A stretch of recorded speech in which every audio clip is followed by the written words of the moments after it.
Praise the lord. ప్రియమైన సహోదరి సహోదరులారా, దేవుని కృపలో క్షేమంగా ఉన్నారా? ఈరోజు కూడా మనం ఎజెకియల్ గ్రంథం నుండి కొన్ని వర్సెస్ విందాము.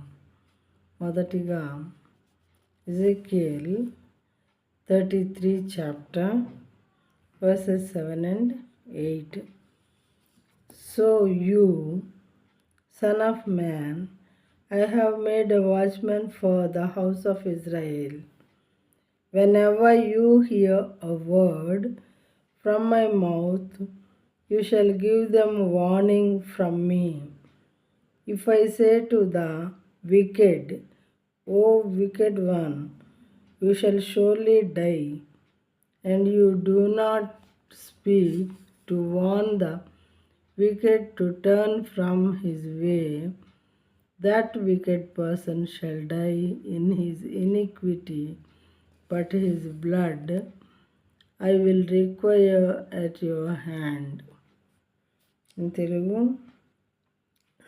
నరపుత్రుడా, నేను నిన్ను ఇశ్రాయేలీయులకు కావలివానిగా నియమించి ఉన్నాను కనుక నీవు నా నోటి మాటను విని నాకు ప్రతిగా వారిని హెచ్చరిక చేయవలెను. దుర్మార్గుడా, నీవు నిశ్చయముగా మరణం నందుదువు అని దుర్మార్గునికి నేను సెలవీయగా అతడు తన దుర్మార్గతను విడిచి జాగ్రత్త పడినట్లు నీవు ఆ దుర్మార్గునికి నా మాట తెలియజేయని ఎడల ఆ దుర్మార్గుడు తన దోషమును బట్టి మరణమునందును, కానీ అతని ప్రాణమును గూర్చి నిన్ను విచారణ చేయుదును.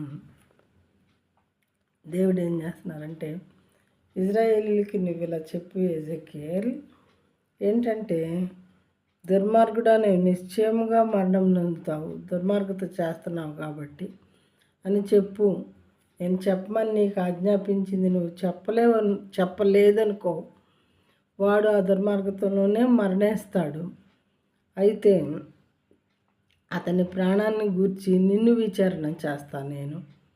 నువ్వెందుకు వాడికి చెప్పలేదు? వాడికి చెప్తే దుర్మార్గత నుండి మరలుకొని ఒకవేళ జీవంలోనికి వచ్చి ఉండేవాడు కదా.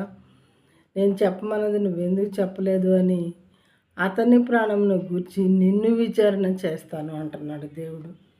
అందుకని దేవుని బిడ్డలైన వారు, మరి ప్రాఫిట్స్ అయిన వాళ్ళు, లేదా దేవుని బిడ్డలైన వారు ఏం చేస్తూ ఉంటారంటే, దేవుడు ఏది చెప్పమంటే అది చెప్పటం, ఎక్కడికి వెళ్ళమంటే అక్కడికి వెళ్ళటం చాలామంది చేస్తూ ఉంటారు. కానీ కొంతమంది భయపడి ఆయన వెళ్ళమన్న దగ్గరికి వెళ్ళకుండా, ఆయన చెప్పమన్నది చెప్పకుండా వేరే చెప్పువారుగా ఉంటారు. అలాంటి వారు ఏమాత్రం శిక్షణ తప్పించుకోరు అని ఇక్కడ జీవగ్రంథంలో వ్రాయబడి ఉన్నది.